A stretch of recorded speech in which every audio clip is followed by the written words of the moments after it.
هلا جاي معه الدافع عنه يعني. طيب اليوم شغلتنا عشان نركز رايحين على محل له علاقه بتكيين حاله الحديد بالجسم، مش بتشخيص فقر الدم. مثل ما قال محمد، فقر الدم له مئات الاسباب، واحد منهم هو عوز الحديد.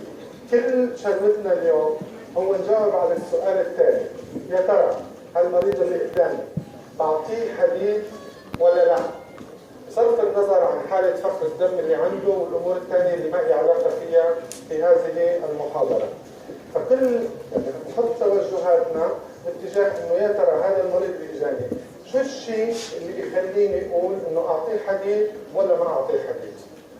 النقطة الثانية اللي لازم نفهمها إنه فقر الدم بعوز الحديد أو عوز الحديد تعرفوا شائع كثير عند الإناث وخاصة بعمر معين، عمر سن النشاط التناسلي كله. كنا عايز مثال يكون مشكلة، مثل لفوق مثل لتحت مو مشكلة. قال له والله عندنا المرأة بتولد بنت الماء، قال له شلون؟ قال له يعني تحت البتر. طيب هلا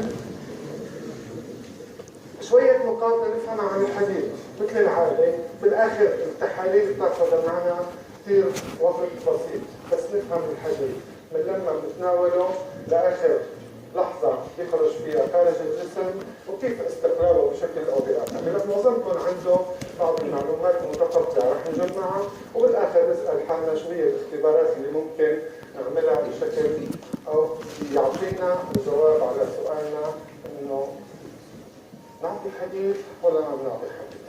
أول سؤال لازم نعرفه كلياتنا هو ما هي أشكال الحديد في الغذاء اللي نتناوله، وبالتالي بجسمنا وجسم الحيوانات وببنية النباتات. كيف بيكون الحديد؟ واحد من 3 أشكال، شو هن؟ يا ثنائي يا ثلاثي. الثالث هيم على شكل الهيم. هلا من هلا نتفق الهيم باعتبار اصلا منشأه حيواني وظريف وابن عالم الناس وقرايبنا وابن عمنا، فامتصاصه وهضمه كثير شغله سهله ما لها علاقه بالمشاكل، وهو اسهل الاشكال امتصاصا.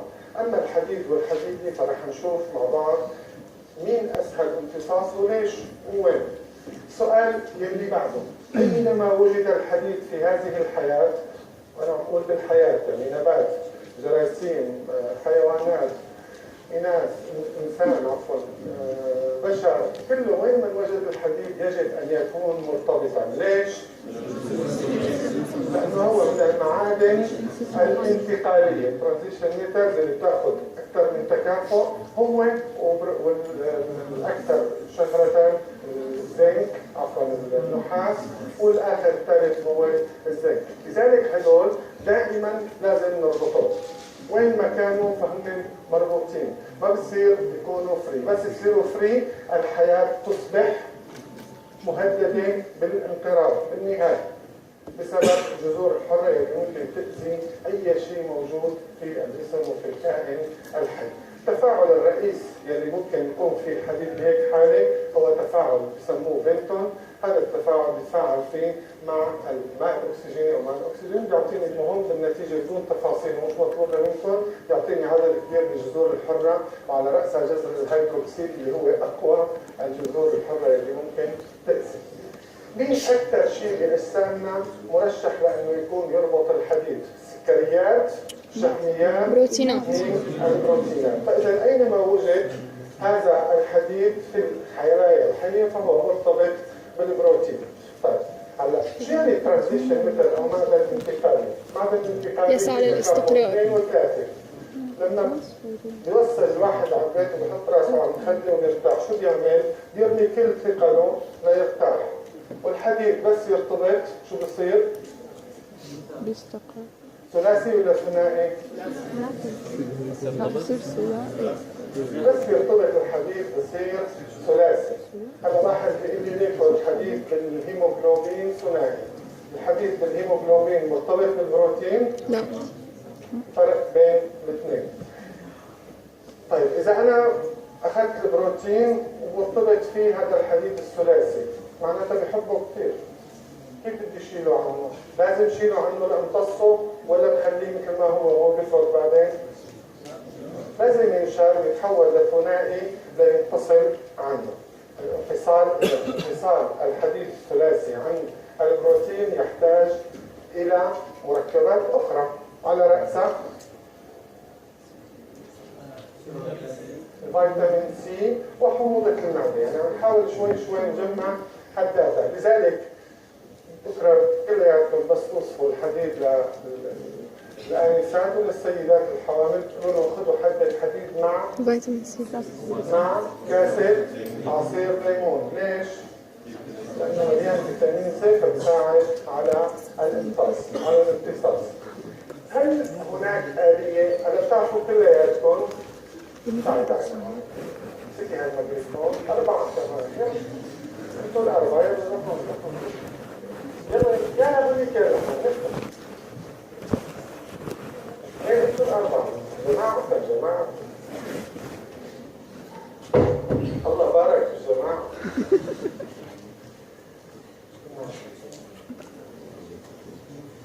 تعرفون الحديد معاي؟ الله بلش يتزوج على العشاء وبلش يتضرب.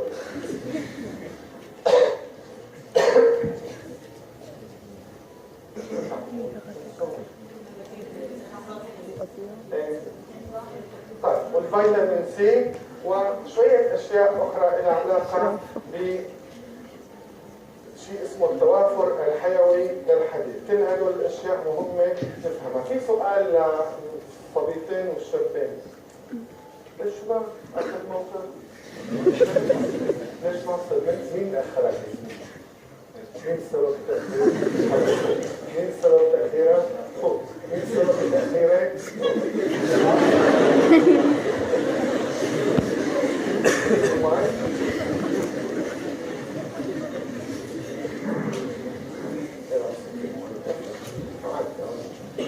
هلا هي أسئلة بسيطة هلا بس تطلعي حاسبي بعدين هلا باخر بس تخلصي من هالورطه انت رح اطلب منك تورطي حدا فيه فرجعي واحد منهم اكثر حدا متضايق منه.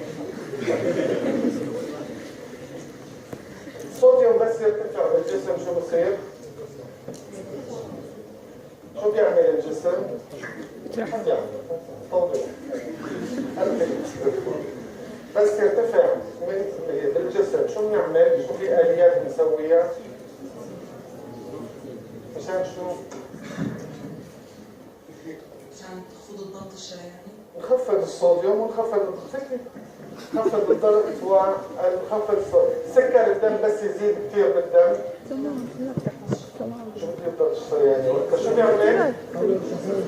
ببلش نطرحه برا الجسم عن طريق الكلية. وكل المركبات هيك في الدنيا داخل أجسامنا إلا الحديد.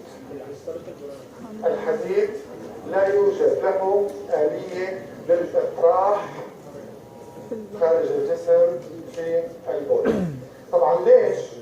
لأنه قبل ما تجي كنا عم نحكي عليك قصدي عم نحكي عن الموضوع إنه الحديد أينما وجد هو مرتبط بالبروتين، طالما مرتبط بالبروتين فحجمه كبير وبالتالي ما عادش يرشح، فهذا حماية من الحمايات من نقص الحديد. طيب لا توجد آلية لإطراح الحديد في البول. البول طبيعة السوي في حديد ولا ما في حديد؟ لا ما في شيء مطلق بالمرة فيه، بس انه لا ولا لا؟ هلا هي لا زين. في ولا ما في؟ في.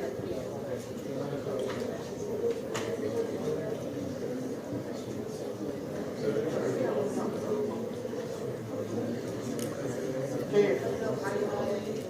لا نحكي عن حالات سوية. بقول لا براز نازم بس أين يوجد الحديد في الجسم؟ هي نسبة ضئيلة، مو انه مش انه والله أنا متأكد لو بدك مخك ليش متوقع؟ وين يوجد الحديد في الجسم؟ علي صوتك. ليش البليعات وتعال تعال تعال تعال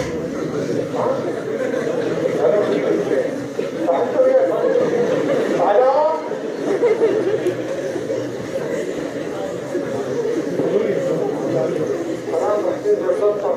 ليك عم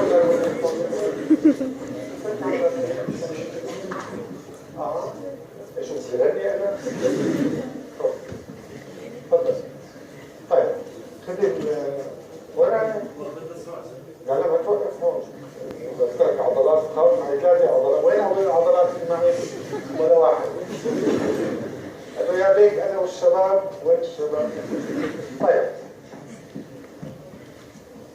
انت سنه ثالثه معي ودرست كيمياء ودرست فيزيولوجيا وكل درست والحادي عشر والتاسع. إذا أخذنا جسمك هيك وين نلاقي حديد غير العصبية؟ سمعت موافق. طحال النسيج الطحالي في أهم من الطحال هذا الله.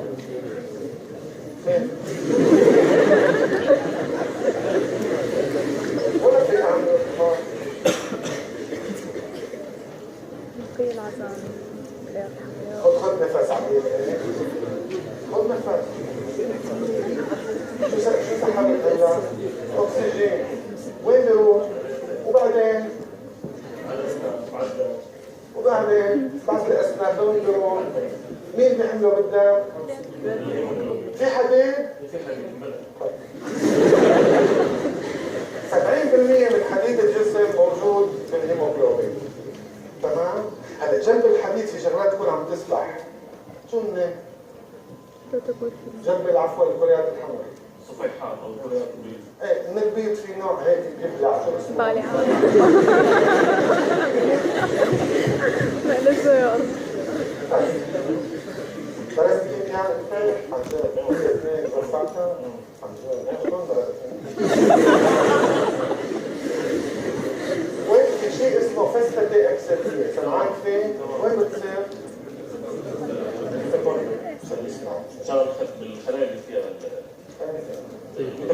بالمصارعة في بروتينات بالميتوكوندريا هن اللي بينقلوا الالكترون من محل لمحل عفوا طاقة هيك يعني وقتي هدول البروتينات فيهم معادن.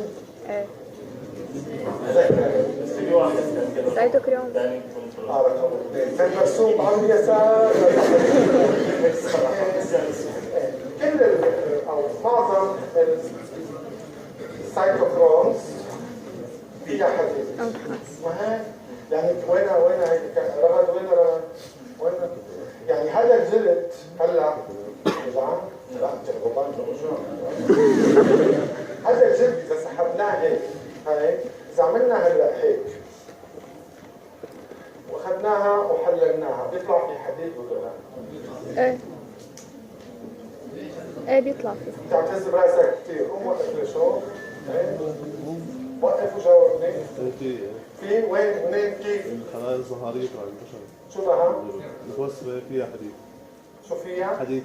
من وين؟ يعني في سيتوكروم بس في شغلات ثانية بعرفها. شو مثلا؟ ما في شغلات ثانية، هي بس السيتوكرومات تبع الميتوكوندريا تبع الريسبيراتوري تشين. تمام؟ فإذا كل خلية تحتوي على كمية قليلة من الحديد، بس شرط يكون فيها متكررات. لا، وفي محلات ثانية في انزيمات تسمعوا فيها اسمها الكاتاليز والبيروكسيديز. ما بتسمعوا؟ طلع دقيق، ما طلع الكاتاليز والبيروكسيديز كمان موجودة في كثير خلايا. إذا أستطيع القول أن كل خلية في الجسم تحتوي على كمية ما من الحديد. تمام؟ هلا عم تقولنا انه لا توجد آلية لإطراح الحديد في البول. بس إلا بدك تسألنا سؤال ثاني، وهل يحتوي البول على الحديد؟ إذا نحن ما عندنا آلية لإطراح الحديد، البول فيه حديد؟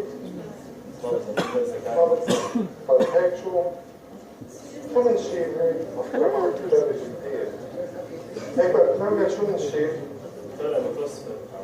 طيب من الحويضة للحالب للمثانة للإحليل ما في خلايا تتوسخ أبدا؟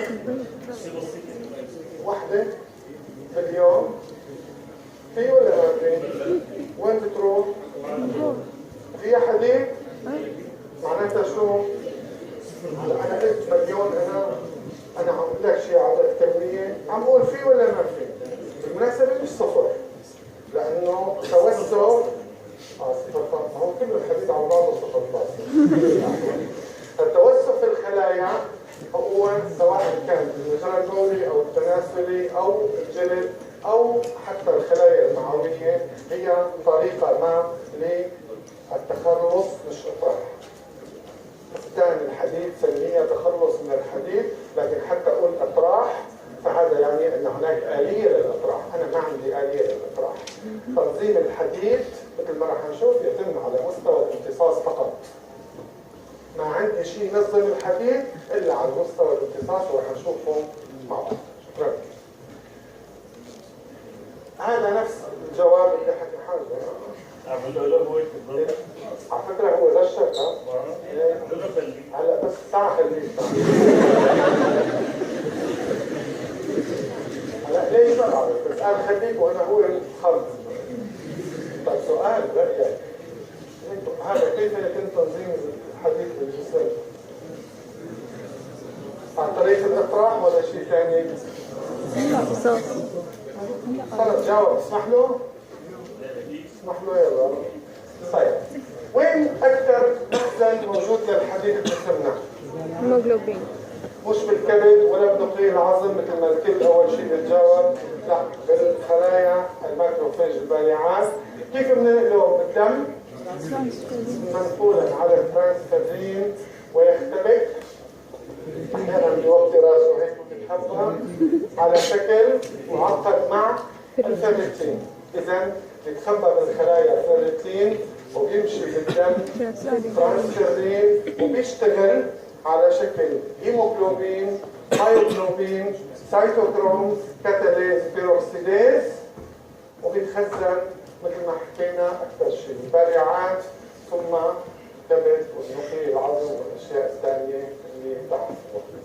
الآليات الإمراضية مثل ما رح نشوف، يا إما أنا بطل آكل وبضل على نشاطي يعني نقص وارد، يا إما لا أكلي مثل ما هو بس أنا بلش أتنشط زيادة. مثل شو؟ مثل الحامل بلشت تزيد وزنها فازدادت الحاجة، يا إما كل شيء سوي بس أنا عم بفقد الحديد بطريقة ما غير سوية. كيف بنقيم حالة الحديد بالجسم؟ بدنا نسأل هل كان سؤال مثل ممكن يجوا الفحص صح أو خطأ، يعني احتمالين صح أو خطأ. اليوم حاطين لي كل العضلات قدام، يعني والله ماني فهمان، خاف يعني أنا هلا بروح أطلع. قوم نشوف رأيي أول وحدة. تركيز حديد البلازما قلنا مجال مرجعي يساوي حالة الحديد جسمه طويل. لا. يعني إذا واحد قسنا له حديد لقينا ضمن المجال المرجعي، إذا وحدة لقيناها ضمن المجال المرجعي فبنقول لها إنه أنت الحديد عندك سوي ومش محتاجة حديد، صح ولا لا؟ تفضل. بنقيس المخازن. هلا هذا السؤال بلا ما تجاوبني سؤال ثاني، هذا العبارة صح ولا غلط؟ غلط، ليش؟ مو لأنه بدي اسم المخازن، ليش؟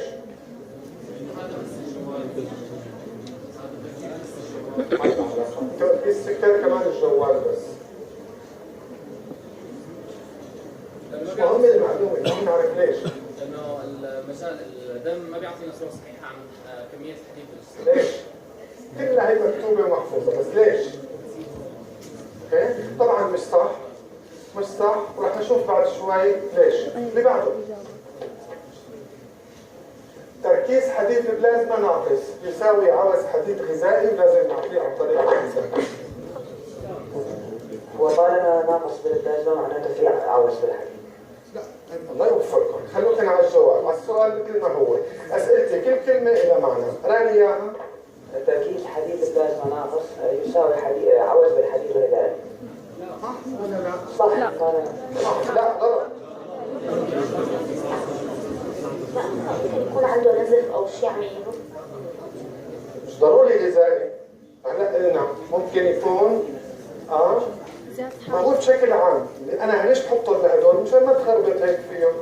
مش معنى انه لما بينقص حديد المصل معناتها هذا عنده نقص غذائي، مش دائما، ممكن يكون نزف، ممكن يكون نزف خفي، ما بتشوفه الا باختبارات معينه اخرى. صباح الخير. الخضار ناقص يساوي نقص الحديد. لا. أكيد لا.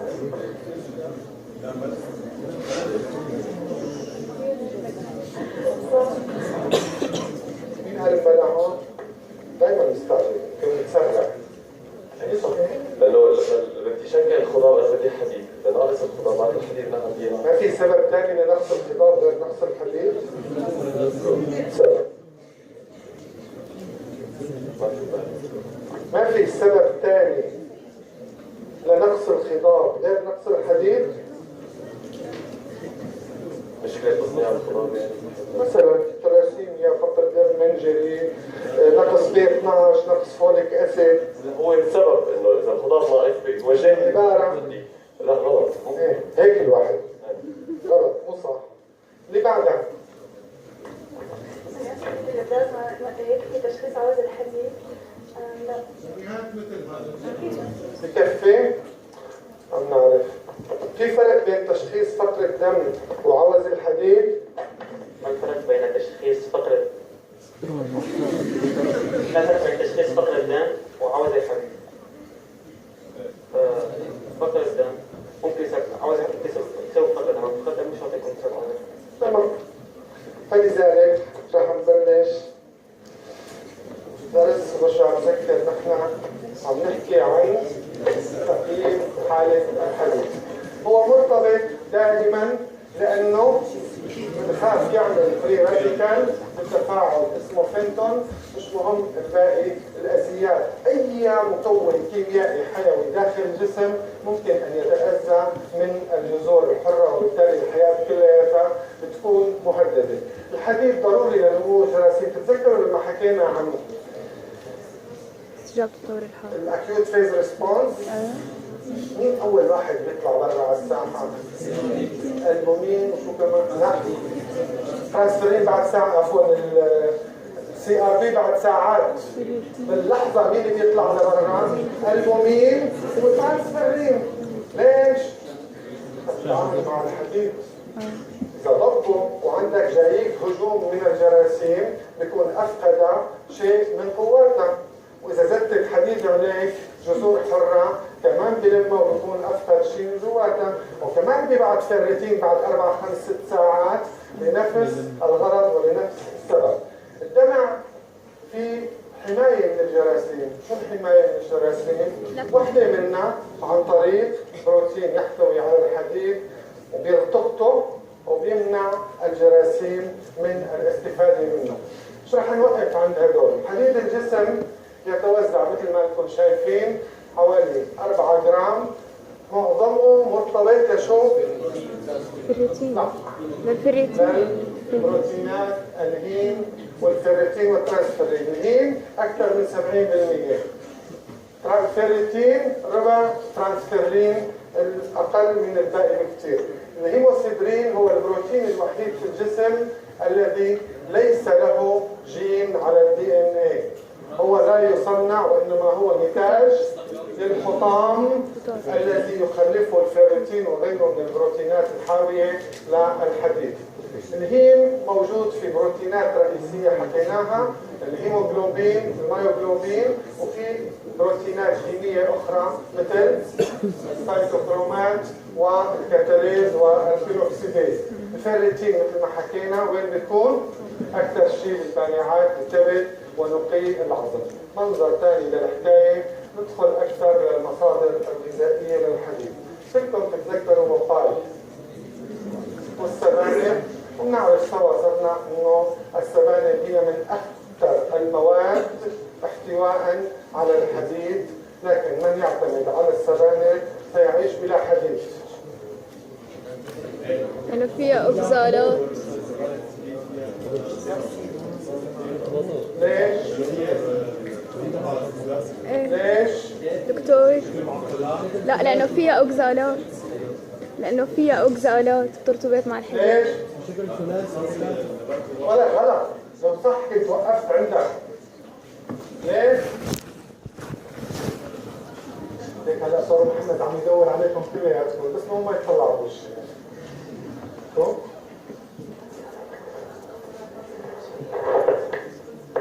لا هو الحديد فعلا والخضروات من اكثر المواد فيها، الخضروات الورقيه فيها حديد، بس حقيقه لما بناكله نحن ما بنستفيد منه. ليه؟ لك فيها أوكسالات.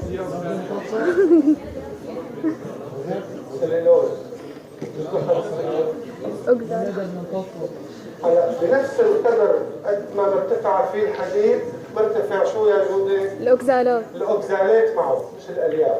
مركب الأوكسالات، أوكسالات مع حديد يساوي ملح راسب لا يذوب في الماء ولا يمكن امتصاصه على الإطلاق. لذلك دائما بنحاول نعدل هالشيء، ما حدا بياكل سبانخ بدون ليمون. ليمونه مو لأنها طعمه ولا ورثوكم اياها اجدادكم بلا طعمه. هذا البني ادم هو السبانخ اصلا مو طيب، بس هي بالاصل من اجل الفائده، هذه هي الطبيعه. هلا اكثر شيء في طبعا هدول الشغلات مش واقف عليها كثير غير الافكار اللي بدها حكي. السبانخ، الاوكسالات والفايتات، في بروتين عفوا مركبات اخرى موجوده بنخاله بقشور الحبوب. خبز النخاله في مركب اسمه الفايتات، الفايتات بيعمل نفس عمل الاوكسالات، يرتبط بالحديد والعناصر المعدنيه الموجبه الاخرى ويرسبها. لذلك بكره بس بتفزلك هيك وتعطي لسيده برنامج ريجيم، لا تاكلي خبز ابيض، كلي خبز اسمر قد ما بدك. شو بتكون خاصه اذا كانت فوق ال 40 50 شو بتكون عم تعمل معها؟ نقص حديد، نقص كالسيوم، اوستيوبوروزيس، هشاشة العظام، تغير الى اخره. انتبه دائما للتوازنات اللي موجوده. يعني هلا صار عندي انا اكثر من عامل ياثر على امتصاصي للحديد، مش بس الكميه، مثل ما شفنا النحاس عفوا السبانخ ممكن اكل كثير، باخذ حديد كثير، لا ما بيمتصوا. ليش اللحمه والكبد والسمك حديدهم اسهل وايسر؟ هيمي لانه معظمه شو؟ هيمي. ولانه مش ما مرتبط او ما متوافق ما مترافق مع وجود كميات كبيره من الاوكسالات ولا من الفايتات اللي ممكن ترسبه وتمنع امتصاصه. الحليب في حليب؟ نعم. الستريت، شو دور الستريت؟ عتبك. ابن الستريت بالوسط الحامضي حامضي وبالقلوي قلوي. انت وقت تشرب ليمون كثير تفكر حالك انه صار جسمك حامضي، بس حقيقه تدور على البول بصير قلوي. فالستريت لذلك بالمعده الستريت بفك بس بيرجع شو؟ بيربط مرة ثانية بالأمعاء الحديد. يعني احنا يزيد الامتصاص اذا ظل حامضي، اذا ظل حامضي بالامعاء يزيد الامتصاص، واذا ارتبط مع الحديد ما ممكن يضل حامضي بالأمعاء. لا بنقص الامتصاص بصير لو يعني. صار دغري فولوية فالستريت بيرجع لطبيعته وبيرجع بياخذ الحديد. اوكي؟ طيب الحليب في حديد؟ أبدا. كميته جدا جدا قليلة، لذلك هم رح يقولوا لكم بس يجيكم أطفال أو بس تكونوا أطفال بعد الشهر الرابع الخامس شو لازم تضيفوا للطفل؟ الحديد. لازم تضيفوا للطفل غذاء الحديد لأنه فقير، الحليب فقير جدا بالحديد. ورح يعلموكم بالأطفال متلازمة عن طفل اسمه ميلكي بيبي، الطفل الحليبي. بتلاقيهم كثر بأمه ترضعوا، خاصة هدول بيضلوا كثير لحتى يجيهم ولد. تحلف ايد يمين من 3 سنين ما حدا بيطعميه غير صدرين. بتبلش تشربوا بهالحليب، بتطلع يعني بس الولد تعبان، بس شو حجمه هيك، وين الشباب مثل ما كانوا هلا هيك معجوجين، تاخذوا على الدكتور وطلع فيه ما في شيء، بيقول لها عنده فقر دم ونقص حديد. شو والله العظيم عم طعميه من الصبح للمساء وشربه من الصبح للمساء، بعدين هذا شكل تضرب انت واللي خرجك. هذا الطفل هو فعلا كبير وحجمه كبير لكن عنده نقص حديد بسبب اعتماد غذائه على حليب الام الفقير جدا بالحديد. تمام؟ حلو. السبائك طيب لها علاقه بالعضلات؟ لها علاقه بشركه انتاج وقت كانوا عاملين معلبات سبانخ وعملوا كلها الفيلم الكرتوني مشان يمشوها، مثل هلا بيعملوا وين هدول تبع الملحقات، بيعملوا كرياتين وبيعملوا مدري شو وبيعملوا مدري شو وبيعملوا لها دعايات مثل الكولاجين اللي عم ينباع بالسوق اللي بتاكل عن طريق الهضم وبيجوا الصبايا بيصيروا هيك قديش صار في كولاجين عندي. كيف وصل هالكولاجين الذي لا يهضم ولا يمتص لهون؟ سبحان الله. طيب مثل ما حكينا بالاشكال الكيميائيه للحديد عن الهيم وغير الهيم، الاف اي اكثر امتصاصا طالما انه مرتبط فلا يطرح بالبول، لكن توجد كميات قليله من البول مثل كل الخلايا الاخرى. الممتص يوميا يساوي المفقود. كيف نحافظ على توازن الحديد طالما لا يطرح؟ الامتصاص. الامتصاص بعد ما نفوت اكثر شوي على العمليه. هذا اللي عندي الخليه المعويه. نحن بناخذ الحديد مثل ما شفنا مرتبط مع بروتين، ولانه مرتبط بيكون ثلاثي. الارتباط الثلاثي قوي، لذلك نحتاج الى شيء يفكه اللو بي اتش والاسكوربيك اسيد، يعني البي اتش المنخفضه للمعده. حط الاسكوربيك رح يفكوا الثلاثه ويحولوا لاثنين، بس يصير اثنين بيترك الحديد البروتين وبيمشي بالوسط الحمضي ويدخل الى الخليه المعويه على شكل حديد عندما يصل الى الامعاء، لانه بيتحول الى وسط قلوي. بالامعاء بيتحول الى وسط قلوي ويدخل الحديد. الهيم بيدخل مثل ما هو والى داخل الخليه المعويه. هذا التفصيل الاكبر له مثل ما شايفين. عندي مجموعه بروتينات كثير مهمه اذا بدكم لاحقا تفهموا الامراض المتعلقه بالحديد، وخاصه لما عم يجيك مريض، يعني عم تجيك صبيه مريضه 18 سنه 15 16 17 سنه، كل الصبايا تعطيهم شويه حديد تنظم لهم الدوره شوي، تخفف مدتها تخفف كميتها، ما احلاهم بيتجاوبوا بيصيروا. الا بيجي كم حاله لما قد ما تعطيهم حديد وقد ما تنظم بقول لك والله الدوره عندي يومين اصلا وانا ما بروح دم ابدا، يعني قليل جدا، ومع ذلك تعطيها الحديد بضل عندها نقص بالحديد. شو المشكل؟ واحدة لهدول الحكايات اللي هي عالم كبير، طبعا مو مطلوب منكم ابدا، بس مثال عليها هو داء ترسب الاصبغه الدمويه اللي بيكون في خلل هون بالامتصاص لاحد البروتينات، وحتى الان لم يعرف سببه الرئيسي. الان فيما يتعلق بالامتصاص من اللمعه المعويه بالطرف الفرشاتي للامعاء، بيكون في عندي هذا المركب اللي هو ناشئ الهيم 1 او ياخذ الهيم مثل ما هو يفوته لجوا داخل الخليه المعويه في اكسجينات الهيم اللي بتفكهم عن بعض وبتعطيني الحديد اللي بيستلمه الفيرمنتين وبيتجمع داخل الخليه المعويه. أما الحديد الآخر فالاف اي 3 الوصل للأمعاء يقوم انزيم آخر اسمه سيتوكروم بي 12 اللي هو بيرجع الحديد إلى شكله الثنائي فيدخل عن طريق ناقل المعادن ثنائية التكافؤ أيضا إلى داخل الخلية ويرتبط مع الفيرتين يتجمع كله داخل الخلية المعوية. هلا صار الحديد معظمه أو عفوا بنقدر نمتصه. بالمناسبة التوافر الحيوي للحديد يعني قديش بنقدر نمتص منه؟ حوالي 10% كحد أقصى. يعني تاكل أنت إذا أكلت 10 جرام تمتص 1 جرام كحد أقصى، ومش بتمتصه للجسم بتفوته لوين؟ على الخلية المعوية. هل بس وصل على الخلية المعوية صارت جسمي؟ لا. ايمتى بقول صارت جسمي؟ لما يجتاز يصير. إذا هدول ببساطة خلينا نفهمهم بالشكل التالي.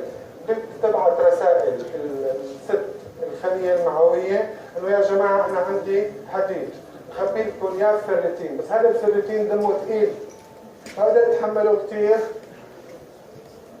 بدكم اياه تفضلوا خذوه، ما بدكم اياه رح ابعثه مع رفقاته مع البراز. مش بس هيك رح انتحر انا وياه لانه مش قادر اتحمله. فهذا المخبأ مؤقت، مخزن مؤقت لبين ما ينتهي عمر الخلية المعوية. أخذوا الجسم أهلا وسهلا، ما أخذوا راح برا. ما عدا هذا اللي برا اللي طالع عن طريق البراز طالع من جسمي؟ لا. نص نص. في بالخلية كمان. هذا معظمه من الفيروتين من الأكل. بس في شوية صغار جايين من جسمي. من وين؟ الخلية نفسها. من الخلايا نفسها ومن العصارات المختلفة يلي بتصبع الجسم بالأمعاء. إنما معظم حديد البراز هو من الغذاء غير الممتص ومن التوسخات أو انتهاء حياة الخلية المعوية. واضح؟ لا مليان من الفيرتين بس مش مخزن. بدك تفرق. هلا الهيموغلوبين اكثر شيء بيحتوي الحديد بس انا ما بعتبره مخزن. الهيموغلوبين وظيفي عم يشتغل. المخزن هو شيء ممكن تقدر تاخذه. انا بقدر اخذ من الكريه الحمراء مشان اشغل شيء ثاني فهو مش مخزن. وهذا نفس الشيء ما بعتبره مخزن لانه ممكن يروح. بعتبره مخزن لما بصير عندي افيلبل متوافر باي لحظه انا بدي اياه. تمام؟ هلا الطرف الثاني رح يصير في عندي نقل إلى داخل الدم. بس بدي انتبه من شغله إنه الخلية المعوية مثل أي خلية بالجسم. يعني تاخذ حديد من الدم تحت ما أنت ممكن تضل فترة ما تاكل حديد. أضرب ما عاد بدك باباي ولا وصرت مالك حيواني ياكلوا لحم حيوان، صرت غذائي نباتي إلى آخره وبطلت تاكل حديد. بضل الخلية المعوية فيها تعيش بلا حديد. فبتاخذوا نفس الشيء عن طريق مستقبلات الترانسفيرين بشكل او باخر بتاخذ الحديد بنفس الطريقه. رح نشوف الآلية فيما بعد. عندي مركب هون كثير ظريف اسمه الفيروبورتين. من اسمه فيرو وبورت يعني بوابه الحديد. فيروبورتين وين ما في حديد انتبه، وين ما في حديد بده يطلع من الخلايا للدم فالفيروبورتين هو القناة اللي بتطلع. واضح؟ لذلك رح نلاقيه موجود في هالمنطقة في الغشاء على الغشاء الخلية المعوية، غشاء القاعدي، فبينقل الحديد إلى داخل الدوران. بس اف اي 2 انا بقدر اتعامل معه؟ لا ضلني بحوله لشو؟ بيجي عندي هون البروتين الآخر اللي اسمه السيستين. أي واحد من هدول البروتينات اللي قدامكم يختل صار عندي خلل يا زيادة ولا نقص بالحديد. كل هدول اللي هون مرشحين لأنه يكونوا سبب لداء ترسب الأصبغة الدموي الوراثي. ضيف على ذلك أنه بالآخر طيب هي خلية معوية موجودة بالشارع بالنسبة لنا موجودة برا على الرصيف صح؟ برا الجسم موجودة. مين اللي رح يخبره والله أنا بدي حديد ولا ما بدي حديد؟ مين؟ كبد. مين عادة بيشتغل هيك شغلة؟ كبد. دائما الكبد هو ترموستات هيك شغلة بيبعث له البروتين اسمه كثير مهم لاحقا اسمه الهكسيدين. الكبد لما الحديد بيرتفع بيصنع هيبسيدين وبيبعته لمجموعة خلايا. واحدة من الخلية شو بيصبت؟ فيروبورتين. لسه بيطلع حديد؟ هيك بنظم الحديد. طبعا انا عم بحكي آلية كثير مبسطة، بالتعقيد في عندي 20-30 بروتين نوصل لهم. نشرحها بشكل ابسط مشان نفهمها اكثر. نحن اتفقنا انه الحديد بالخلايا فيرتين، بالدم ترانسفيرين. مين اللي بده يجي ياخذ هالحديد من هون لجوا؟ ترانسفيرين. تعال نعتبره شاحنة، شاحنات عم تنقل حديد. نتخيل جسم مش محتاج حديد، معبى حديد وما عنده اي نشاطات، بده حديد. ترانسفيرين شو بيكون حالته بهيك حاله؟ يعني انت افترض التريلا عم تنقل تراب من محل لمحل، طب هذا المحل الثاني تعبى، شو راح يصير بالتريلا؟ ضل مليانه. بدك تاخذ شيء ثاني؟ فلذلك هذا مش رح نقرر عليه. خلينا بالمقلوب، جسم عنده نشاط كثير وعم يصنع كريات حمل كثير ومحتاج حديد كثير. الخلايا شو بتعمل بالحديد اللي بالترانسفيرين؟ رح تاخذه. شو بصير الترانسفيرين؟ فاضي، بيجي لهون يعبي وبيمشي. هيك بدك تفهم الحكايه مشان نفهم التحاليل. انما الآلية تقع عند الهيبسيدين وعلاقه الكبد. في كثير من الصبايا اللي حكينا عنهم بياخذوا حديد وما بيستجيبوا للعلاج، بتكون المشكله عندهم بالهيبسيدين نفسه او باحد البروتينات الاخرى اللي موجوده بالعلاقه بانتقال الحديد. واضحه الصوره؟ الآلية الجزيئية أول شيء. حدا له سؤال؟ نكمل على اللي بعده.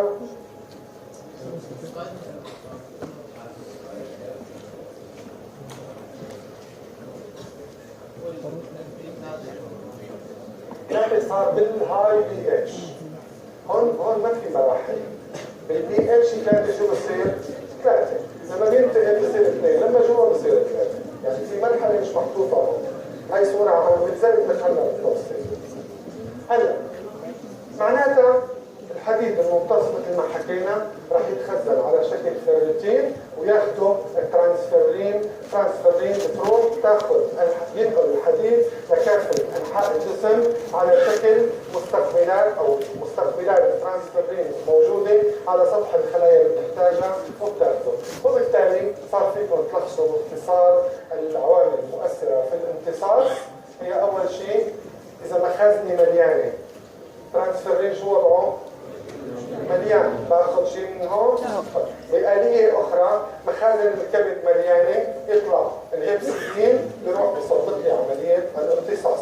إذا الكريات الحمر شغالة كثير بالعكس. محتويات الغذاء في حديد كثير يمتص كله حسب اللي حواليه، حتى 10% حسب المحتويات الأخرى وحسب نوع الحديد. كل ما زادت الفايتات ولا الاوكسالات بينقص الافيلابيلتي، بينقص التوافر. كل ما زاد الفيتامين سي ونقصت الدي اتش بيزداد التوافر الحيوي وعدد. هلا اذا كان لا يطرح فكيف يفقد؟ اكيد صرنا نعرف كيف يفقد. مين كان منزل السؤال على الصفحه؟ ما حدا. طيب لحالي نزلت. طيب كيف يفقد؟ مش هنسأله إذا وصل الجواب ولا لا. أنت كيف يفقد؟ من وين؟ طمس. جلد، جهاز بولي، جهاز تناسلي إلى آخره. صرنا نعرف كل الحكايات. طمس، دمع، لعاب، نقل إلى الجنين. الحمل بينقص عند الحديد. شو؟ نرجع ونعيد نفس الحكي بس بطريقة أخيرة مشددة شوي. هذا الحديد اللي بناكله ممتص 1 ل2. شو الكلمة الكتاب؟ والله العظيم كتابين يا أخي الحمد لله. صفرين. الجزء الممتص 1 ل2 يستقبلوا ترانسفيرين وينقلوا للخلايا، الباقي كله بيروح على البراز. الجزء الآخر يحتفظ مع الفيرتين. إذا وبالتالي بنرجع بنقول الحديد الموجود في البراز معظمه وليس كله هو من حديد الغذاء، في جزء صغير فعلا هو من الجسم ولكن ليس بآلية إطراح منظمة مثل المركبات الأخرى. ترانسفيرين تاخذ الخلايا بتحوله لأشكال بنعرفها للخزن أو لبروتينات هيمية مثل الهيموغلوبين والمايوغلوبين وغيره. لما بيخلص عمر هالبروتينات تحول الى حموض امينيه وهيم، وبتعرفوا القصه الباقيه بيعطيني الحديد وشو بيعطيني مركب بعضه باليروبين اللي بيتعامل معه في الكبد والاطراح. بناخذها وقت نحكي عن وظائف الكبد، اختبارات وظائف الكبد. واضحه الحكايه؟ طيب هلا هذا خليه اخرى البارعه هي نفس آلية إطراح، مش إطراح، إني طلع حديد من مخزونه. شو لازم يكون في عندي؟ بروتين. إذا بدي استقبل آخذه لجوا بصير في عندي هاي الطرية الحمراء بارعات بتفككه وبتعطيني الهيم وبيتخزن كلياته مع الفيرتين. دائما عندي نواقل معادن ثنائيه التكافؤ على السطح مشان تتعامل مع الحديد بالدخول، والفيروبروتين يتعامل مع الحديد بالخروج. انتبه لما بيطلع عندي الحديد هونيك كان في عندي بروتين على سطح على غشاء الخليه المعويه حوله، هون في عندي سيلولوبلازمين اللي هو اختصاصي بالنحاس. لذلك في عندي مشاكل نقص حديد بسبب شغلات بروتينات ما لها علاقه بالحديد مثل نقص السيلولوبلازمين وبياخذوا الترانسفيرين بالشيء. مستقبلات الترانسفيرين مثل ما شايفينها، هذا المستقبل هذا الترانسفيرين بيكون حامل الحديد بلعنه بسبب ارتباطه مع اللايزوزوم البي اتش، يخلوا ينفصلوا عن بعضهم. ترانسفيرين بيروح لمحل وبيتعامل معه الخليه بنفس الطريقه. اما المستقبلات فتعود مره اخرى الى سطح الخليه. اذا كنا يعني المستقبلات ترجع مره ثانيه على سطح الخليه لتجيب اذا كنت بحاجه للخليه. يا ترى شو اللي بينظم الخليه جوا الخلايا؟ يعني تخليها تبعث مستقبلات ولا تصنع فيرتين؟ هيك لحاله بيطلع المستقبلات؟ لا، تنظيم جيني. لازم في آلية. عم نقول صف النظر شو بتشتغل جوا. عندي خلية بس تحتاج حديد، انا اذا بطلع عليها عم يجهر، بس تحتاج حديد بتطلع مستقبلات، بس ما تحتاجه تفوته لجوا. شلون بصير هالحكي؟ بالقلم وكعب. حسب التعبير الجيني هي مثلا حاجه شغل شلون بيوصل الخبر للدي؟ طيب هلا السؤال المهم،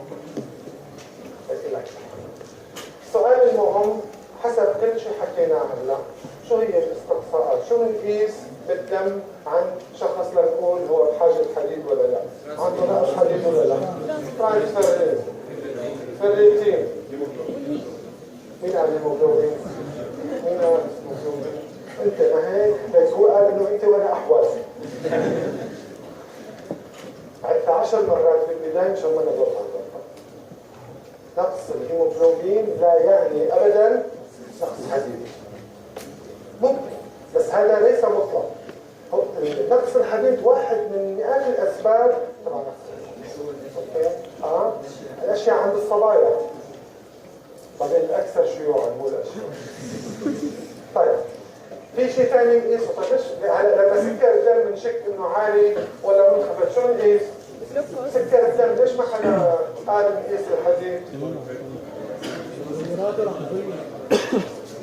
ترانسفيرين. ليش وقت تقيس ترانسفيرين شو بتكون عم تقيس؟ هون نفس الشيء بتقيس الحديد. الاختبارات الروتينيه اللي موجوده عندكم واللي بيعطوكم اياها هي حديد ترانسفيرين بطريقتين، اما مباشره او غير مباشره، والفيرتين. الاختبارات الواعده لقدام، هلا الحقيقه هذول كاتب كل واحد له مشاكله. لقدام انه نقيس مستقبلات ترانسفيرين، انه نقيس الهبسيدين، اي واحد من البروتينات اللي حكيناها من شوي ممكن يكون قياسه دليل على حاله الحديد بالجسم. بلا تعال هون. تعالوا هون. كنت حضران أول محاضرتين؟ إيه؟ ما كده؟ تعالوا هون. سجل. طيب السؤال. الروتين لازم خلايا، ليش عم تسوي؟ مش عم عيروا بالدم؟ لأنه بيطلع من تعال. لأنه شو؟ بيعمل إنشاء الخلية وبيطلع لأنه الفريتين كانت كارثة شو؟ خلية تتخرج. معلش تعالي صوتك خلية تتخرج.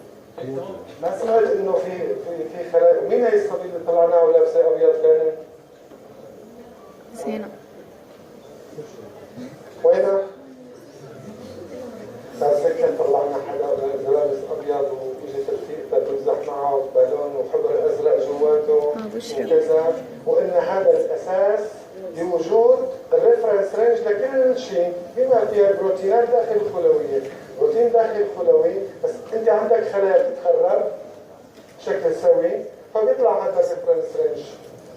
تمام؟ وصل؟ تخرب الخلوي أكثر. هلا بنتحاسب شوي طولي بالك.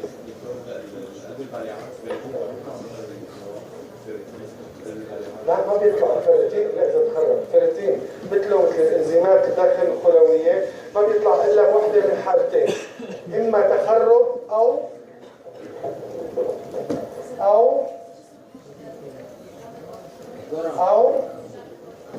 استجابة طور الحاد. برافو عليك. منيح في حدا ليش ما نقيس الحديد ونرتاح ممكن على الأساس؟ يعني أنا متخصصين هذول ثلاثة الحديد. ليش في جبتك مصاري؟ وعرفك إنه بدي قول بقى يلا بدي بطاقة معطلة، الصرافات معطلين هاتوا بطاقة. نحن بدنا نقيس اختبار للحديد، شو لازم يجاوبني؟ شو السؤال اللي يجاوبني عليه؟ شو؟ عن شو بيعبر؟ لا يكلم. شو بيفيدني؟ أنا حكيتها والله 10 مرات أول شيء. ليش بدي أقيس الحديد؟ ليش بدي أقول للمريض روح قيس لي الحديد وتعال؟ عشان إذا ناقصه حديد ولا لا؟ عشان أعطيه حديد ولا لا؟ ما هيك؟ هلا هي انتهى. أعطيناها شو اسمه؟ سعيد. بعدين تعطيك كلمة السر. قديش بقي معك مصاري؟ حتى شو اسمه؟ ما في صرافات. خلي هدول معك. خلي هاي معك. قديش هدول عطينا؟ 1500. وين ساكن انت؟ عظيم. التاكسي على الصحيح قديش بدها؟ تركب مع حدا ثاني ولا لحالك؟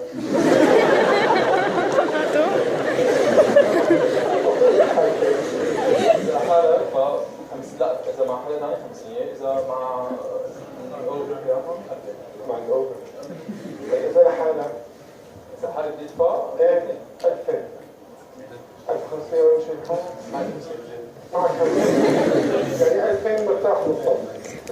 وبالتالي هلا اذا قلت لك بدك تروح على صحنايا وما في وسيله مواصلات الا لتصبر. لا خلينا بدك تروح على صحنايا هلا فبتروح وانت مطمن صح؟ ان شاء الله كل اللي رايحين على صحنايا يروحوا من مطمنين. وينهم؟ ادفعوا ايديكم من شو؟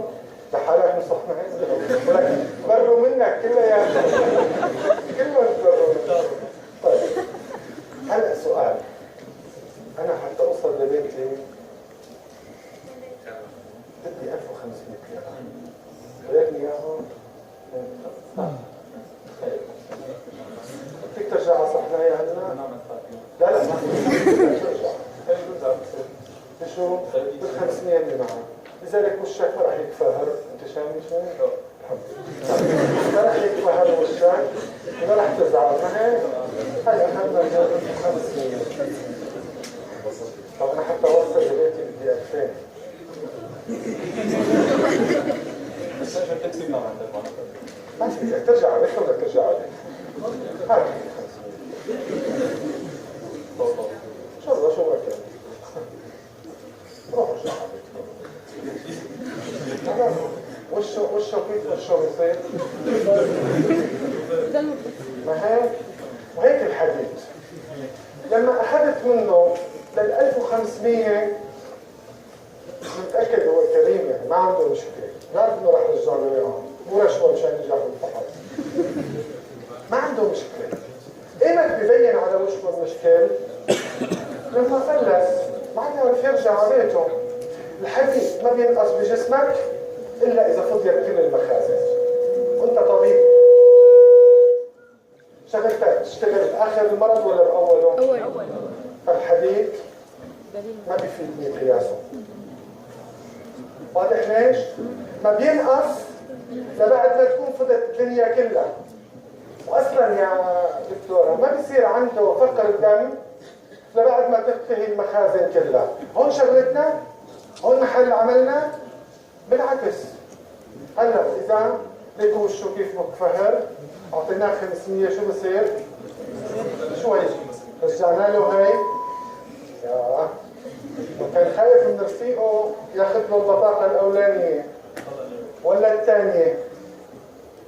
وهي بطاقاتي كلها. كيف صار وشه؟ ايمت رح يبين عليه؟ هلا بدك شيء مستعد يروح. ايمت يبين عليه فرط الحديد؟ لما تعبى الفيريتين كله، وبس يتعبى الفيريتين كله بلش معناها شو؟ يتسرب وبلش يأذي الجسم. إذا الحديد، حديد المصل ما بينفع اختبار للقياس لأنه لا ينقص إلا في المراحل الأخيرة ولا يرتفع إلا في المراحل المؤذية. فهذا هو اللي بدي إياه. مش بس هيك لما بينقص بقيس الحديد وبلاقيه ناقص، يا ترى فعلا هو لانه ناقص الحديد ولا في اسباب ثانيه؟ هتلاقوا بالكتاب عندكم 4 شغلات محطوطه على الاقل. الصبح غير المساء، وفرق منيح. الصبح غير المساء، مين اعلى مين اكثر بتشوفوها. سيده بتاخذ مانعات حمل، الحديد عندها بيعلى ولا بينقص؟ رح بيعلى لانه تنظمت حديد الدوره. المصل، هل هذا معناها انه هي حديدها كويس؟ ابدا، ما له علاقه بعضه. ممكن يكون بس ما له مؤشر. حكينا انه الحديد قد يرتفع وينخفض لاسباب فيزيولوجيه اخرى. بالحمل قبل الحمل الدوره، ايمت بينقص الحديد عند قبيل الدوره. عند الانثى ايمت؟ قبيل بعد ما تخلص الدوره؟ لا قبيل بعد الدم؟ لا اول يوم اذا بدك تقيس حديد ايمت بتقيسه؟ قبل. بعد ما يبلش اول يوم ولا بعد 5 يوم ولا قبل بيوم ولا قبل باسبوع؟ ايمت تفقد الحديد؟ قبل الدوره. اثناء؟ لا قبل. خلال؟ بعد؟ انا ما كثير بحب الانجليزي، بحب العربي اكثر، بس هي الجمله حافظها من اول ما قريتها بحياتي. just before menstruation. قبيل. just before. ليش؟ لانه اصلا هذا الجزء يلي بده يطلع اصلا صار برا، صار بالرحم، ما عادش يرجع لعندها. عنده خيارين، يا بيطلع برا يا بيضل وبصير حمل. بس هو اصلا صار برا، تحدد، صار برا الدوران الدموي. تمام؟ عند الحمل بينقص الحديد ولا بيزيده؟ بنقصه اول شيء بعدين بيزيده.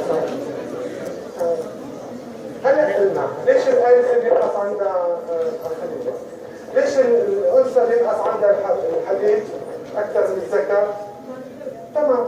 الحامل شو اول شغله بيصير معها؟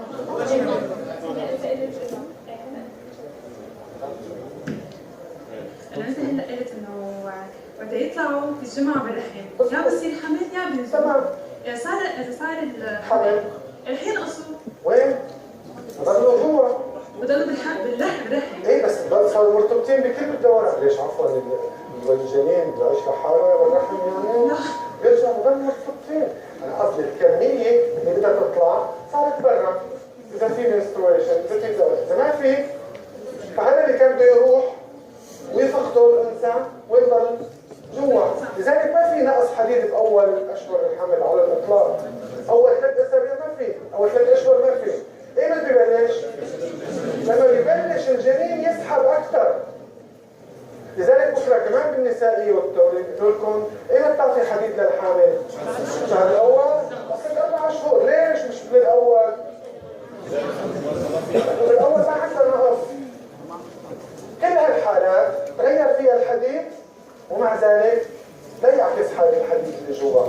فيني اعتمد على حدا مزبزب انه اعتمد على قياسه انه ايه او لا اعطي حديد ولا لا. لذلك الحديد ما في فائده من قياسه على الاطلاق، رغم انه لهلا للاسف معظم الدكاتره بيكتبوا دغري حديد المصل والترانسفيرين والفريدين. الساعه ولا 5 عفوا عملي هنا بس مش هنخلص من الحديث بس لا شو عندكم عملي شو؟ جراحة. عند جهاز يقولوا دكتور يوسف اخرنا بسبب يقولوا هيك بسبب محمد القلبي اخذ ربع ساعه من بس لا فكره وحيده مشان ما ارجع لها. حاله وحيده فقط لا ينفع معها الا قياس حديد المصل. هو الوحيد اللي بيشخص لي ما بينفع معه لا فيريتين ولا ترانسفيرين. تناسب الأصبغة الدموية. لا. الأهم منها هي التسمم الحاد بالحديد. هي التسمم الحاد، بدون كلمة حاد تاخذ 0. إن شاء الله نقدر نستفيد مرة ثانية.